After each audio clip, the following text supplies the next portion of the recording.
À Port-au-Prince,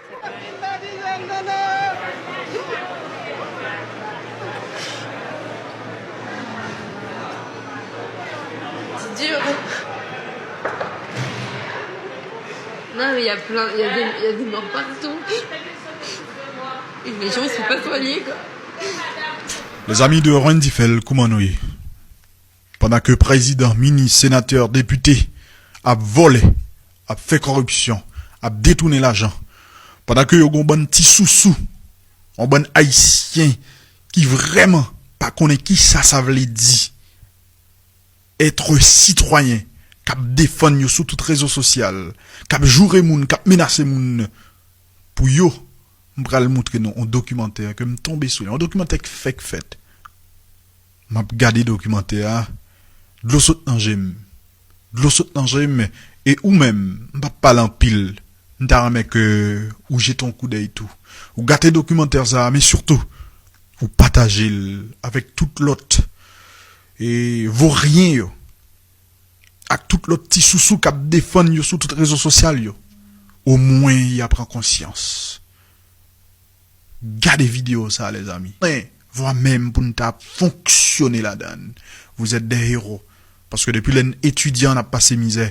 Nous finissons passer tout le temps ça à étudier. Le récit fini. Le récit commence à travailler. Même petit coblan n'a pas toucher. Et le pire, yo mettez de fonctionner en côté que on monde qui habitue vivre tant que moun depuis le rivé dans l'espace là en une journée le pas capable craquer. Abonnez-vous avec page ça, partagez vidéo ça pour au moins nous prendre conscience à un moment donné pour nous suspendre rester avec pour nous suspendre petit sous pour nous suspendre défendre voler corrompu malveillant ça dans le pays. à Port-au-Prince, l'hôpital général n'a pas les moyens d'avoir des chambres individuelles. Seulement de grandes pièces comme celle-ci. C'est la salle d'hospitalisation. Donc c'est des malades qui ont été opérés? Qui ont été opérés ou bien qui ont eu des fractures. Ils sont là pour attendre leur opération ou bien... soit ils ont été opérés, soit ils attendent d'être opérés. Voilà. Quant aux médicaments et au matériel de soins... Ça, c'est la pharmacie. Les étagères sont quasiment vides. Tiens, non mais je comprends pas. Et du coup, comment vous faites pour travailler s'il n'y a pas de pharmacie? On donne une prescription à tous les patients. Ils viennent d'être obligés. Et ils vont acheter dehors et ils reviennent? Dehors, des fois, ils sont obligés de partir sans les soins, des fois, s'ils n'ont pas d'argent. Ça nous dépasse, mais quand même, on fait ce qu'on peut. C'est dans cette grande salle bondée, où certains patients n'ont même pas de lit pour s'allonger, que Mélanie et Désir vont travailler. Les infirmières sont seulement 3 pour tout le service. Alors la famille du malade prend le relais. Elle lui administre les médicaments, lui donne à manger, le lave. Et surtout, elle prie pour son rétablissement.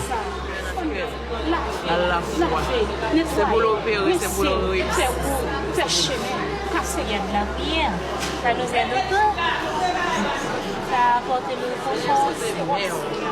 Ce jour-là, Dieu a peut-être entendu toutes ses prières. Désir a reçu une boîte de gants. Ça n'a l'air de rien, mais ici, avec cela, elle fait des miracles. La deuxième? Cette patiente ne bouge plus depuis longtemps. Pour que le sang circule bien, il faut surélever ses membres. C'est bien ça, qu'ils aient fait ça. Ouais, pour les escarres, ouais. On met de l'eau dans le gant pour empêcher les escarres, en fait. On met ça sous les pieds, ça évite que ça fasse une zone d'appui. Et c'est bien. Faut lui changer juste la perfusion. Il a enlevé. Ah, il a enlevé, d'accord. Bonjour, monsieur. Bonjour, madame.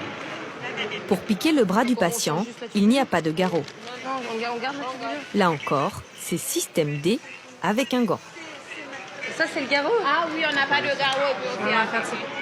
Bah, je vais essayer alors. Ça, c'est ce qu'on appelle les moyens de corps, Mélanie. Une médecine bricolée, des conditions d'hygiène précaires. Mélanie se sent mal à l'aise. Mais le pire est à venir. Au détour d'un couloir, au milieu du brouhaha ambiant, un homme gît sur son lit.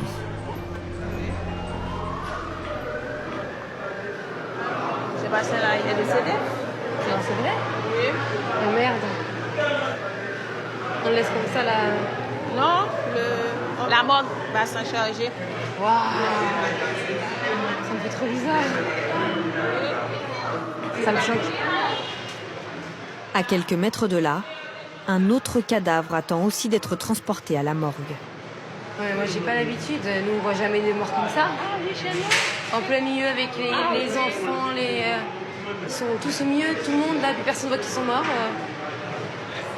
C'est comme si c'était normal en fait. Bon, les gens sont tellement pauvres. Avant de venir, ils doivent chercher de l'argent, tout ça, ça prend du temps.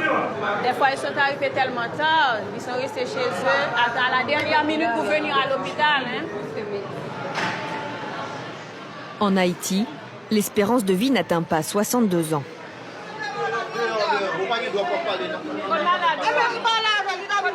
Soudain, une femme se met à crier. Elle demande l'aide d'un médecin. Mais personne ne semble s'occuper d'elle. Sa mère est dans le coma. Elle a été renversée par une voiture. Et elle ne respire plus. Voilà, putain.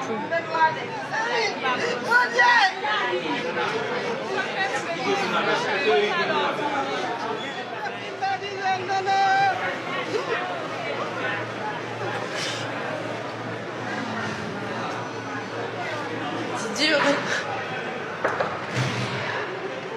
Non mais il y a des morts partout. Et les gens ils sont pas soignés quoi. Ça, c'est la misère. C'est l'ambiance, quoi. C'est l'odeur, ça sent la mort et tout. C'est horrible. Ah là là, c'est dingue. C'est la médecine de guerre qu'on fait. C'est la médecine de guerre, il n'y a rien en fait. C'est travailler avec rien. Donc c'est-à-dire, enfin pour moi c'est pas travailler puisqu'on peut rien faire. Enfin je sais pas. Je sais pas, t'as du courage hein. On travaille chaque jour dans la même situation. On est obligé. Mélanie est submergée par un sentiment d'impuissance. Face à ce coup dur, la jeune femme a besoin de réconfort. Coucou. Super.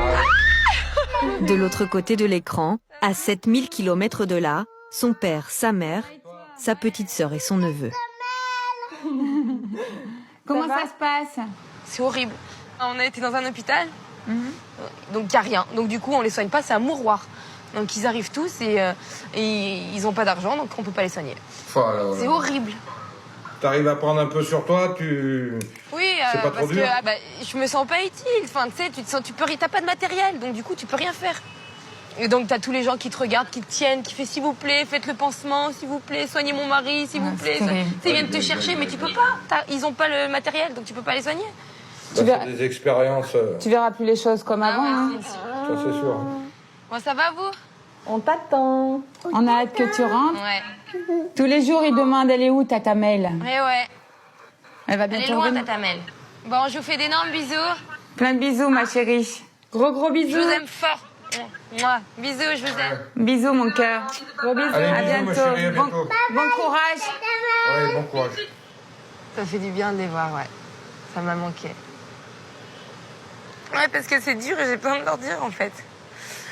Donc du coup, ça m'a fait du bien. C'est cool.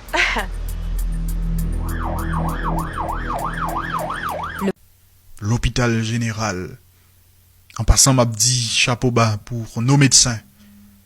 Les médecins haïtiens, vous êtes des héros. Parce que si nous pas des héros, en vérité, nous ne pouvons pas passer même une journée à fonctionner dans la salle